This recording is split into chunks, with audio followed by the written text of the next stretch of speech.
ബിദ്അത്തിലേക്ക് പോകാൻ ജനങ്ങൾക്ക് ഒരു മടിയുമില്ല. പല കോലത്തിനും ബിദ്അത്ത് വന്നുകൊണ്ടിരിക്കുകയാണ്. അതിൽപ്പെട്ടൊരു കോലമാണ് തബ്ലീഗ് ജമാഅത്ത്. അല്ലാഹു കാത്തുരക്ഷിക്കട്ടെ. കടുത്ത ബിദ്അത്താണ്. തബ്ലീഗ് ജമാഅത്താണ് സത്യത്തിൽ കേരളത്തിലും പരിസരത്തും ബിദ്അത്തിനെ ഇത്ര ജനകീയമാക്കിയ ഒരു വിഭാഗം അവരെ പോലെ വേറെയില്ല. ഈ ഒരു സംഘടന ഇവിടെ വന്നിട്ടില്ലായിരുന്നുവെങ്കിൽ ഇപ്പോഴും 1%, 2%-ത്തിനപ്പുറം വഹാബികൾക്ക് പ്ലാറ്റ്ഫോം കിട്ടുമായിരുന്നില്ല. അവരെ ജനകീയവൽക്കരിച്ചത് തബ്ലീഗ് ജമാഅത്ത്. അവരെ കുപ്പായം, നീള കുപ്പായം, താടിയൊക്കെ കണ്ട് ജനങ്ങൾ തൊപ്പിയും തലയെ കെട്ടും, ജനങ്ങൾ തൊപ്പിയും ചെയ്തിരായി. അല്ലാഹു കാത്തുരക്ഷിക്കട്ടെ. പക്ഷേ പറയേണ്ട നേരത്ത് പറയാൻ പണ്ഡിതന്മാർ തയ്യാറായില്ല. അപ്പോൾ ഇസ്ലാം മരിച്ചു.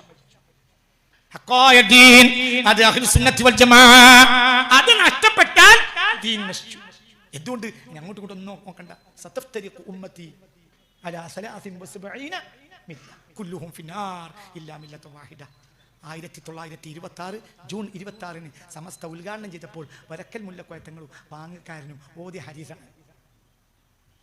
കുല്ലുഹും ഫിന്നാർ, അവരെല്ലാവരും നരകത്തിലാണ്. എന്റെ സമുദായം ഇസ്രായേലി ജനത 72 എങ്കിൽ എന്റെ ജനത 73 വരും. കുല്ലുഹും ഫിന്നാർ, അവരെല്ലാം നരകത്തിലും. ഇല്ല മില്ലത്തൻ വാഹിദ, ഒരു ഭാഗം രക്ഷപ്പെടും. അതാണ് എന്ത്? അഹ്ലുസ് സുന്നത്തി വൽ ജമാഅ. അല്ലാഹു ആ കൂട്ടത്തിൽ നമ്മൾ നിലനിർത്തട്ടെ. പക്ഷെ അത് പറയാൻ ഒരു ആത്മാർത്ഥത, ഒരു 25 കൊല്ലം മുമ്പുണ്ടായ ഉലമായിൽ ഉള്ള ആത്മാർത്ഥത ഇന്നത്തെ എന്നെ പോലെയുള്ള പ്രഭാഷകർക്ക് ഇല്ല. എന്താ കാര്യം? ദുനിയാവിന്റെ പിന്നാലെ കൂടിപ്പോയി. പറഞ്ഞാൽ നമുക്ക് നഷ്ടം വരുമോ എന്ന് ഭയപ്പെട്ടു, അല്ലെങ്കിൽ നഷ്ടം വരുന്നു എന്ന് ഭയപ്പെടുന്നവർ നമ്മളെ ഭയപ്പെടുത്തി.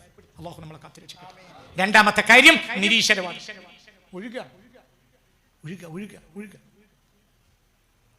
2030 എന്ന കൊല്ലം ഉണ്ടെങ്കിൽ മൊത്തം കേരളത്തിൽ നോക്കിയാൽ ഒരു 30% മുസ്ലിം പെണ്ണുങ്ങളും നിരീശ്വരവാദികളായിരിക്കും. എഴുതി വെച്ചാണ്. റഹ്മത്തുള്ള ഇങ്ങനെ പറഞ്ഞിട്ടുണ്ടായിരുന്നു. എന്താ ഞാൻ പറഞ്ഞേ? എന്താ പറഞ്ഞേ?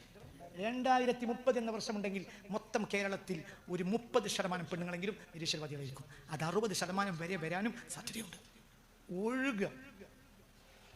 ഒഴുക നിരീശ്വരവാദികളായ പള്ളി ഇമാമിനെ കുറിച്ച് ഇന്ന് രാവിലെ അള്ളാഹ് പ്രഭാഷണം കഴിഞ്ഞപ്പോൾ ഒരാൾ എൻ്റെ അടുത്ത് കൂടി വന്നിട്ട് പറഞ്ഞു, എനിക്ക് നിരീശ്വരവാദികളായ പള്ളി ഇമാമുകളെ അറിയും.